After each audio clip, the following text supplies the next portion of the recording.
Ito yung kung mayaman ka, baka maghihirap ka kasi... Try natin yung barbecue. Nakasala yung halal talaga, kaya nga pumunta dito. Salam, di pa kayo nakawin. Sana all apat.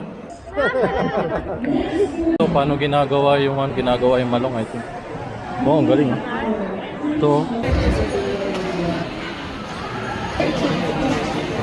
Ayan, mga lalaki na. Thanks sa mga nag-sponsor. 15 years ago yata yung last. When I was enrolling sa Almarib. Baka nami-misunderstand nila tayo bakit may halal industry, bakit pinapahirapan yung mga companies, bakit may mga proseso. Hindi kasi nila naintindihan, kailangan ng communication talaga. So hindi lang natin hinahalal certify yung food, pati mga restaurants, establishment, hotel, mga beach, o pwede rin tayo, mga pharmaceutical, manufacturing, pati yung mga... And we promise in 2025, this show, inshallah, with your support, it will be double the size, embark into a new beginning in the Philippines with Halal Expo Philippines. So I'd like to thank you so much. Assalamualaikum. So sa ating pag-alis, mayroon muna tayong i-deliver na tinapay. Nag-order sa atin ng Arabic bread khubuz, isa sa ating kababayan OFW, para matikman ng kanyang pamilya dito sa Pilipinas. Already gonna be one. Wala tayong gas. Biblink. Pagas muna tayo ngayon sa labas. Wala Cavite, Pasay World Trade Center, nasa 1 hour. So magpapagas din muna tayo kung saan 200 lang. Halos full tank na din, na tipid talaga. Kaya nito papunta at pabalik ng 2 beses mula Cavite to Maynila. Ganun katipid ang gas na ito. Deliver muna tayo ng bread. 3 pack. Kasi kadalasan umorder ito yung galing Saudi. Bali, ilitin na lang yan ng microwave or i-apoy na lang. Thank you po.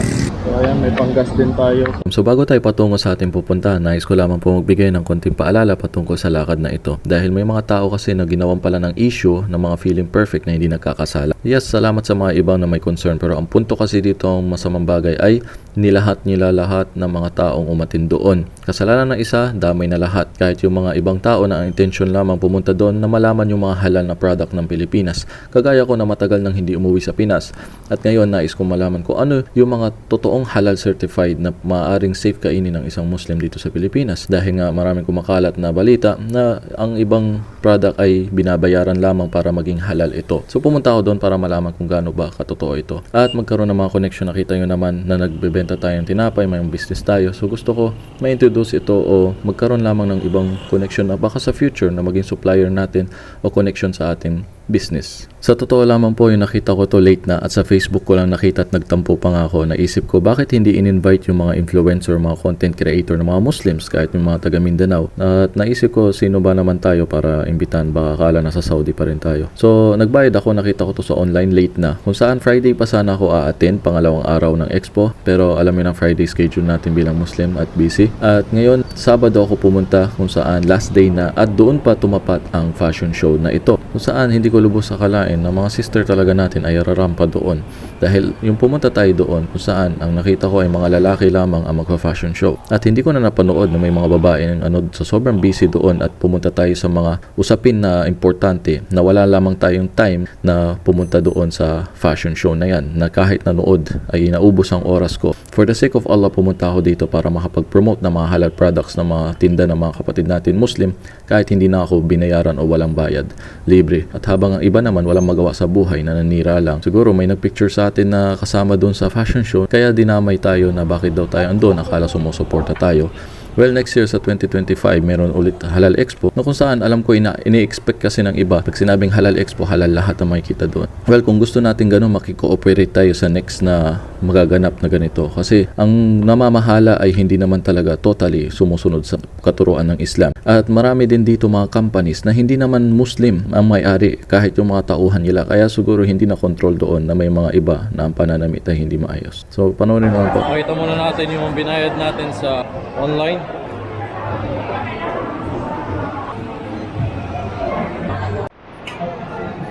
Here's your QR code. Place your QR code somewhere visible because we have to scan it when you go in. Okay, may sticker naman.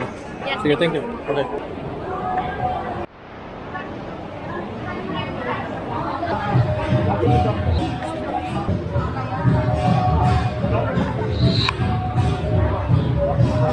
Let's explore, inshallah. Tama. May corned beef na halal.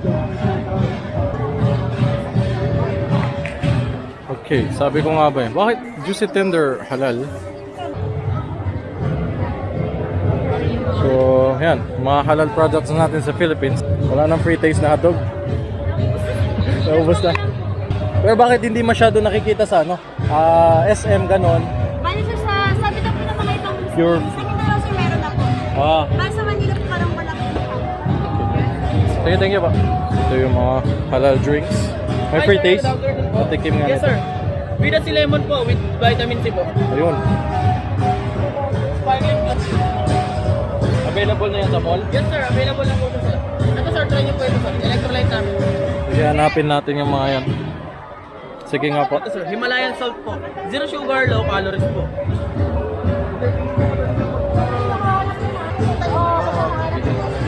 Ang sarap nito.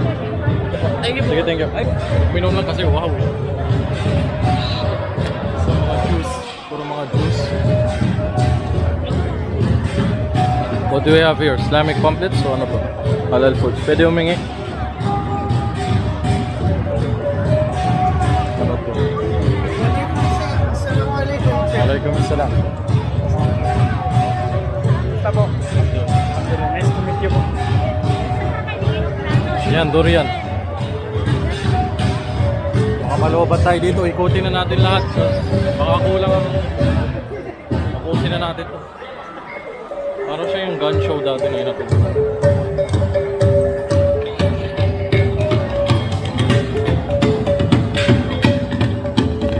Ito yung fashion show na sinasabi. Parang beach ng Mindanao. Oh, mashallah. Ganda. Mindanao tradition talaga. Parang nandito yung isa sa sikat na abaya. Oh, what do we have here? Hindi ako kumakain basta-basta lang ng isang Malaysia kasi ako na rendang sa inyo, sir. Rendang sir. Ito yung mga products. Okay. Pwede pa yun ang pwede. Nasa kaso. Yung product po namin from Korea and it's also halal certified. Ito si Mr. Kim, nandito din po siya. Walang free taste? Sa ano ay, Bigay ko sa akin. Nasa General Trias Cavite yung ano niya, clinic. Derma. try mo sa Kaya akala ko may ano kay Bert. Yung traditional Mindanao style. Parang yung sa tampat. Oh, may sardinas na rin. May free taste ng sardines. About tourism. Okay.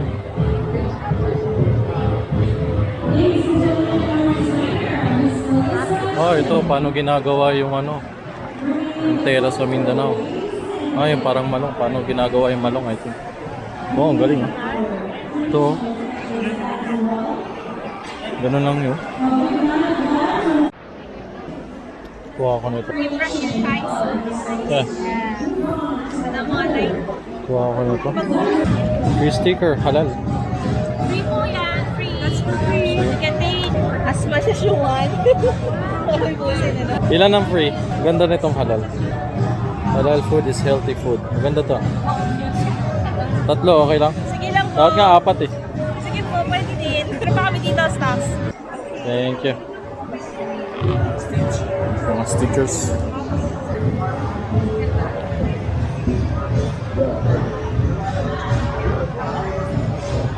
Thank you po. Waalaikumsalam. Dami ng papel oh. Babasahin ko yan pag-uwi. Pipicture pala natin yung mga perfumes.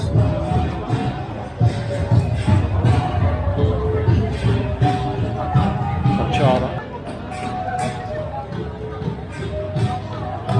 Wala na tayo masyadong nakabutan. Ubus na. Siopaw. Ang gusto ko yan. Halal na siopaw. Mga شو mga Palestinian abaya dito.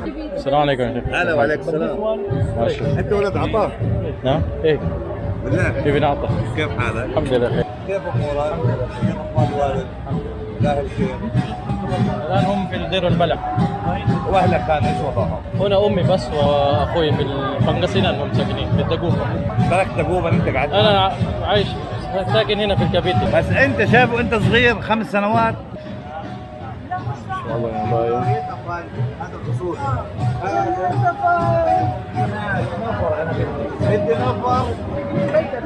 صح ولا لا؟ Chicharon na halal. Video ko lang pa.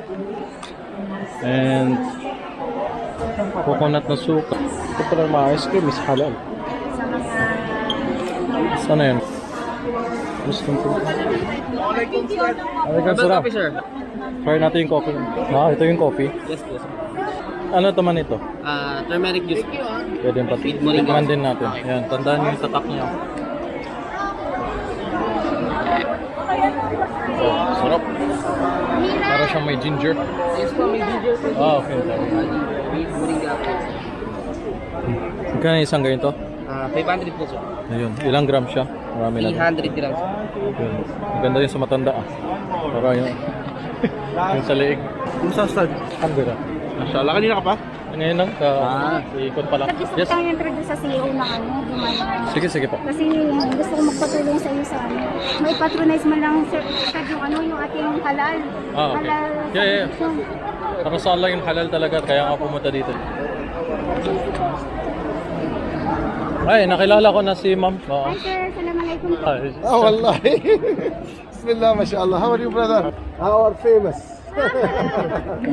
الله يكون مبارك ان شاء الله. Long time. 15 years ago yata yung last na. When I was enrolling sa Almarif. 2014 I think. Hindi kasi nila naintindihan, kailangan ng communication talaga na ang halal industry, ang source niya talaga ay ang Quran at saka Sunnah, wala nang iba. So nagkakaroon ng misunderstanding, akala nila na kapag susuportahan nilang halal industry ay makakalaban nila, mababangga nila ang Quran, which is incorrect, which is wrong. Kasi dito, yung source naman ng halal industry ay Quran at saka Sunnah sa pag-identify ng pagkain. Dito. Ito, tingnan natin yun.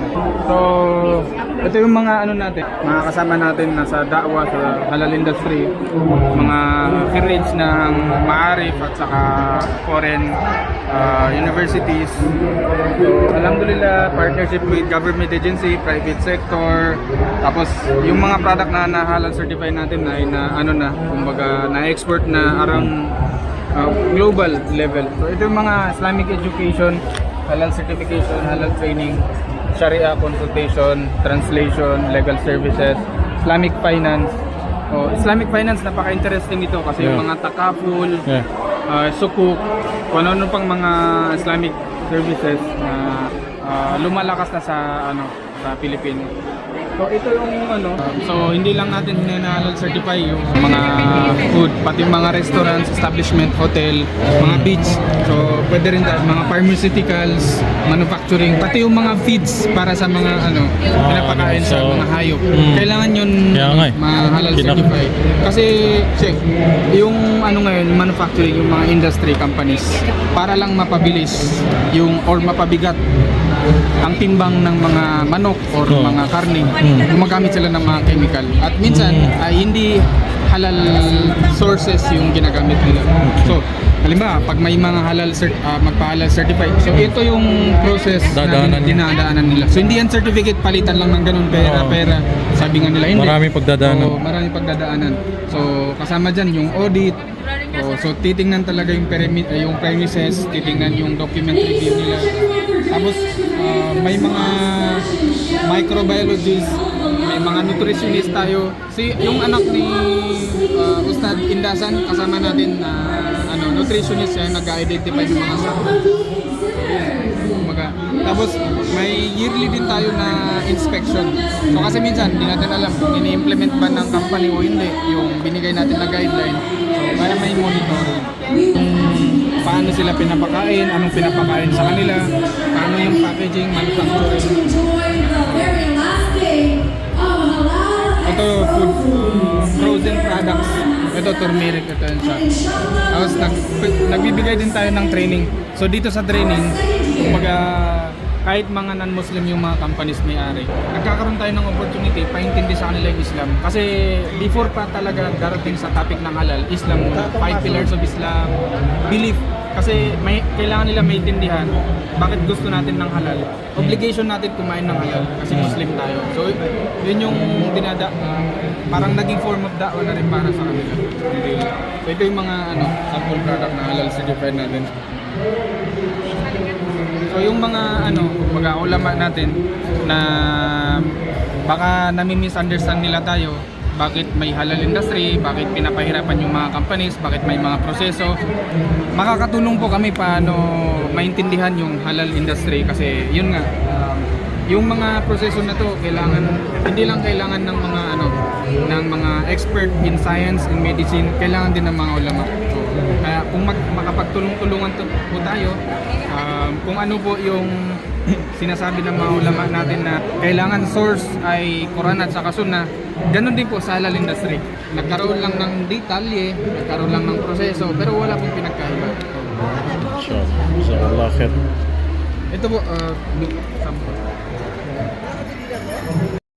Hindi yung... Ayun din po yung pinakala ko sa ano. Mashallah, jazakallah khair. So Ibrahim ang pinangalan mo dahil sa pangalan. Grabe ka naman. Paano kung pangit ang pangalan ko eh? Bago po siya mag-shahada, brother. By the way, I'm Monisa po. Bago po siya mag-shahada, kayo po yung pinapanood niya. Ano po, Ramadan. Tapos lagi ko po kayong pinapanood yung mga video niyo. Walang kabutihan sa akin kung hindi galing sa Islam din. Inshallah. And then, Kita ko. pinakalan din po niya sa Ibrahim din. Ibrahim. Oh. Buti hindi Casey, tapilido ko yun eh. Sige. Saan ka dito sa Manila? Sa Taguig po. Sige, minsan pag-focus ako doon. Kaso lang, dito. Ay po. Mag-charge lang ako saglit at ituloy natin yung tour natin about dito sa Halal Expo dahil 1 hour na lang mag-close na din. Last day na today, pang third day. So ito yung kanilang booth dito, Philippine Ulama Congress. Maraming salamat sa nagsusupport tungkol sa Palestine. Tama ka dito? Ako lang mag-isa. Jazakallah khair sa video yung in-edit niya, mga grupo ng Baitus Salam. Siya na, pagka maimbitahan ka namin ha? Yeah. Kasi inaayos lang namin. Para makukuha ko ng idea, knowledge din sa pag-video sa inyo. Pang chips ba yan? Hindi. Siya ba yan? Opo. Siya siya. Yung vlogger din. Hinalal na din niya. Kasi kangkong lang naman din yan eh. Nag-prepare na sila para sa move Dito out. hindi ko pa nakita to. Solo original. Halal. Sa tulog naman to. Talagang dulo na ng Pilipinas. Inshallah, mabisita natin balang araw. At may cook show kanina dito. May program. Palabas about sa pagluluto. Kompleto talaga. Sir Taisi. Hello po. Kumusta po? Ano ito? Chips? Potato chips. Ayan. Potato chips. Ito yung mga... Ito yung kumbaga kung mayaman ka. Kung mayaman ka, baka maghihirap ka kasi nakaka-addict, maubos yung budget mo. Bibili ka. Kala ko kung ano na. May free taste? Try natin.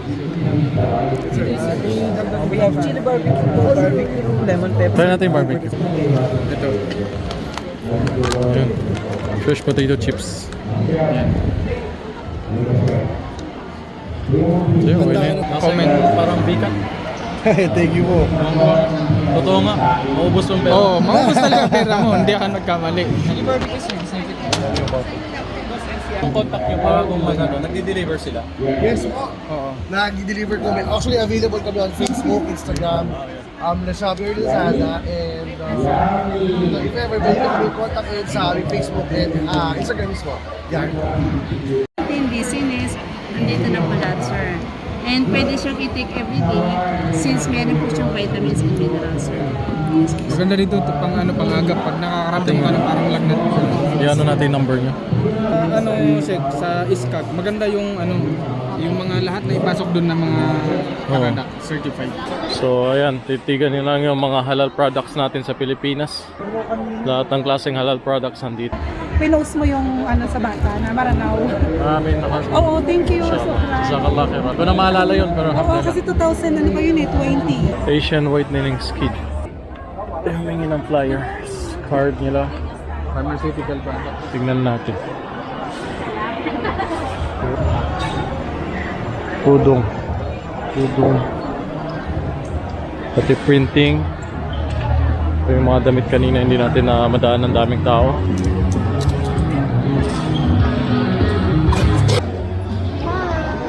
Kano ang... Alaikum salam. Ganda nito. Doon tayo dun sa kabila.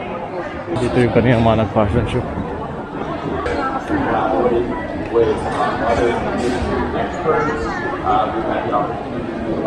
Hi sir, good evening. Vlog ng mga. Alaikum salam. Ibrahim. Ngayon lang tayo nakapag... ito yung Mubarak. Assalamualaikum. Sino pong nandito?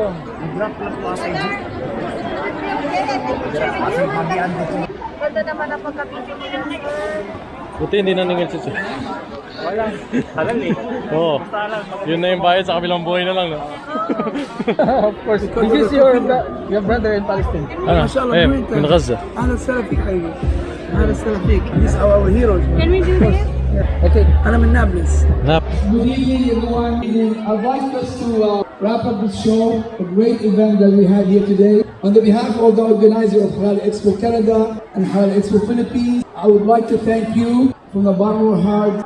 It couldn't be done without you, without the sponsor, exhibitors, supporter, and the attendees who are so engaging on social media. I do appreciate everything you've done for us. We make us love this country more and more, and we'd like to make more events and more success. And we promise in 2025, this show, inshallah, with your support, it will be double the size, and we are bringing more ideas and more countries to participate. Thank you so much, Philippines. Thank you all the support that you're giving to us. This is my partner, Grace Aguilar, who is a Filipina from here, born and raised. And I represent the Canadian show. She represents the Philippine show. We are one brand, but we have started in 2019 the Halal Expo Canada, and now we are embarked into a new beginning in the Philippines with Halal Expo Philippines. So I'd like to thank you so much for your support, and please give us a dua so we can grow this halal industry, we can make it bigger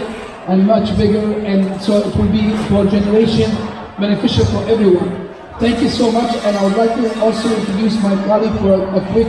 Salamat po sa lahat sa inyo, yung ating exhibitors na who support us, yung mga attendees, mga sponsors, of course, the government agency that who support this show. Si DOT, DTI, NCMF, DOSC, DA, Department of Agriculture, of course, Malaysia, BARM, and ANCASA, and Korea also. We have pavilions of 2 countries. So we're trying to do this for gonna be an annual event, and I hope all of you will support us. The exhibitors that who's here will come back next year, and we will make this double size.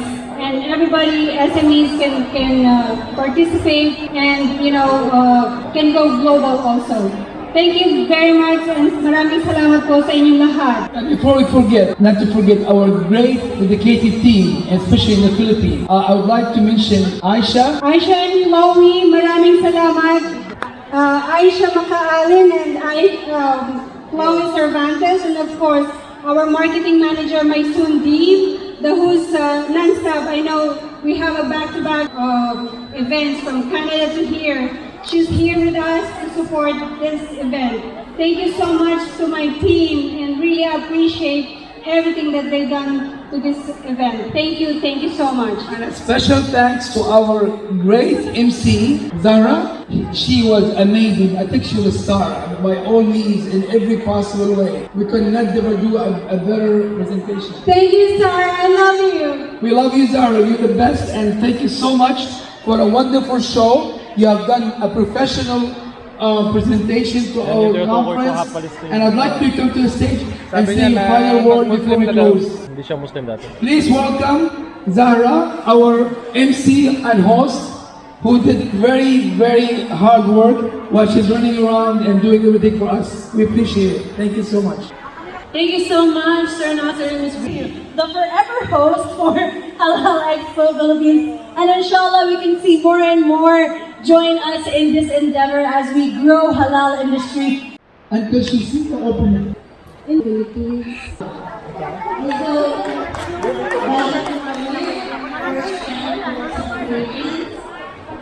Ito yung sample ng machine ginagamitan nila for laboratory testing. The USTC. So doon na-detect kung may porcine, may alcohol, or May machine na pala na ano, no? meron na. Nakaka-detect na siya. Hindi na isa-isahin yung ano niya. Anong tawag sa luto na yan? Maranaw na beef curry. Okay. Pwede na kami maging marano pag nakakain kami dito. Kayo, taga saan po kayo? Davao po. Taga dito na kayo sa Manila? Hindi, bago lang kami. Galing Davao. Maganda ang Davao ah. Inshallah makabisit tayo Davao. Inshallah. Thank you po. Salamat. Inshallah. So, uwian na lahat. Salam, di pa kayo nakauwi. May picture mo ako dito. Sige.